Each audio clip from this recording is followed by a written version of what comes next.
Hey, we got Sophie the Trophy, one half of the Blonde Bombers, coming out and exposing her truth with this Bria Hartley situation, and she's also letting it be known the behind the scenes and what's really going on with Caitlin Clark's injury.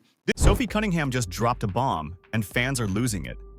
The talk isn't about refs, fouls, or another cheap shot.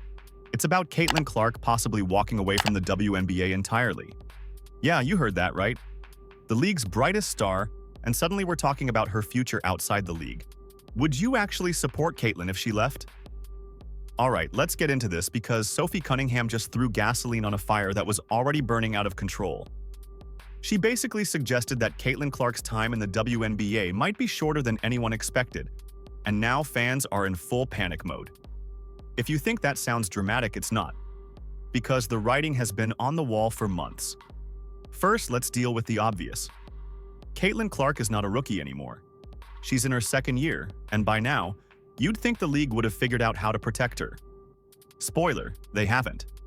She's been battered every game, fouled like it's open season, and treated more like a punching bag than the superstar face of the sport. But the WNBA wants to act shocked when someone like Sophie hints that Caitlin could actually quit. Shocked? Really? You've practically been daring her to. Let's rewind a little. Sophie Cunningham has been fined so many times she's practically the league's walking ATM machine.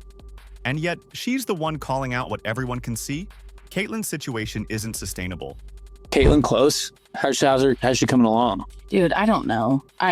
Everyone keeps asking, everyone's like, you know, and I'm like, literally, she doesn't even know. Like, it's just like a day by day legit type of thing. And so, yeah, she's close, but like, you also have to remember, like, she could be playing if it wasn't in the WNBA by now, but like at this level with how deep and like how good people are nowadays in our league, which is the best it's ever been, like you can't just be good, you have to be on top of your game. And so just trying to get her back in game shape, I think is what they're trying to do. But like, again, it's literally a day by day. I'm not holding out any information. I just literally don't. Sophie straight up said Caitlin might not even know when she's coming back from injury. Day by day, that's the official language. But day by day quickly turns into week by week, and then into season over. Fans don't need a medical degree to realize something's not adding up. Yeah, and she also would be able to play if this was not sumo wrestling, if this was not UFC, if you guys did not play rugby in these basketball games, she'd probably be able to get out there and do her thing. But she has to put on all this armor, which caused her to get hurt anyway. She had to put on all this armor because y'all don't play basketball. It is rugby out there. Now, Sophie added the part that shook people. She said Caitlin could probably already be playing if it wasn't the WNBA. That's a dagger. Think about what that really means. In another league, or maybe in another sport, Caitlin would be back. But in this league, the talent gap isn't as forgiving. The refereeing is inconsistent, and the politics are worse than high school drama. So instead of focusing on the fact that Caitlin sells out every arena, we're sitting here wondering if she'll ever play again this season. Or worse, if she'll even want to come back next year. Look, listen, Sophie, I love you trying to hold it down. We love that you were trying to hold it down. We wish you a speedy recovery. But as far as what's going on in the WNBA, we are on them. We gonna stay on them. It's not gonna change. It's not gonna change. We're on today nonsense. Let's be brutally honest. Caitlin Clark doesn't need the WNBA. The WNBA desperately needs her. The ratings, the ticket sales, the merchandise, all of it skyrocketed when Caitlin stepped in. Without her, the Fever are irrelevant. Half the arenas go half empty again, and the league slips back into obscurity. Caitlin brought a spotlight, and now that spotlight is exposing every ugly crack. Fans see the bad refereeing. They see the selective punishment. They see how certain stars get the royal treatment, Paige Becker's cough cough, while Caitlin gets shoved, hacked, and then whistled for daring to complain. I love Paige to death. Do not get me wrong. I think, I think she's a hell of a player and would love to play with her one day. But those refs were giving her every freaking whistle last night. You literally couldn't touch her. And that shit is so annoying to me. And that's the double standard Sophie was hinting at. Sophie can't mention Paige without catching a fine. Angel Reese can flat out say Caitlin has a special whistle and nobody bats an eye. Coaches can scream about refs and it's shrugged off. But Sophie cracks a joke or points out favoritism, and suddenly her bank account gets lighter. That's not enforcement, that's targeting. And when the targeting lines up with Caitlyn being the center of it, fans start asking, is this personal? Now here's where it gets really uncomfortable for the league. Caitlin Clark doesn't strike me as someone who wants to waste her career getting bullied by refs and resented by teammates. She's competitive, she's fiery, but she's also smart. And if she feels like this league is breaking her body and draining her energy, why wouldn't she look elsewhere? This isn't a hot take, it's common sense. Let's talk about Europe. Countless players go overseas in the offseason for one simple reason: money. They get paid more, they get more respect, and ironically, many of them say the refereeing is better. Caitlyn could go tomorrow and become the highest-paid women's basketball player on the planet without taking a single WNBA dribble again. And honestly, I wouldn't blame her. Fans wouldn't either. They'd follow her games online, buy the streams, and watch her torch teams in Spain or Turkey or Italy. The WNBA would just be left wondering how they managed to lose their biggest star before her third season. But there's another angle, and this one might sting even more for the league. Caitlin Clark has options outside basketball entirely. She's already hinted at her love for golf. What if she took the Paige Spiranak route, leaned into sponsorships, media appearances, maybe even played professionally? She's marketable enough to make tens of millions doing something that doesn't involve getting her face raked across someone's elbow every night. That's the nightmare scenario for the WNBA. Not Caitlyn playing in Europe, but Caitlyn saying, you know what, I'm out, I'm golfing, I'm building my brand, you guys can keep the chaos. Fans are already whispering it. Wouldn't Caitlyn be happier in golf? What if she just did Europe and came back when the WNBA fixed itself? When whispers like that start turning into actual conversations, the league has a serious problem. Because stars leaving isn't new. Maya Moore walked away, Liz Cambage checked out, and plenty of others took extended breaks. The difference here is that Caitlyn is the biggest thing to ever happen to women's basketball. If she bails, it's not just a loss, it's an earthquake. And let's not act like the signs aren't there. Injury confusion, day-by-day updates that don't add up, her not showing up at film sessions, and now Sophie Cunningham straight up admitting nobody knows what's really wrong. That's not just bad luck, that's a league failing its biggest asset. Instead of being transparent, the WNBA is playing games. Groin strain, ankle bruise, questionable for tonight. Fans aren't stupid. They see the patterns. They know this smells fishy. At this point, you can't even call it a conspiracy theory. You can call it what it is: incompetence. The league doesn't know what's wrong. The team doesn't know how to handle it. And Caitlyn might be sitting there wondering if it's worth risking her body for an organization that doesn't seem to have her back. And let's not forget the mental side. Caitlyn's carrying pressure that no woman in US sports has ever carried. She's the face of Nike, State Farm, Gatorade, ESPN, and the entire WNBA brand. She can't walk into a coffee shop without a line forming. Every game is on national TV, every shot dissected by Twitter trolls, every foul turned into a debate. You think that doesn't weigh on her? Simone Biles, Naomi Osaka, Serena Williams? They all had moments where the pressure boiled over. Caitlyn's no different. And Sophie Cunningham hinting at her potentially walking away might not be an exaggeration. It might be Caitlyn buying herself peace of mind. And here's the real kicker.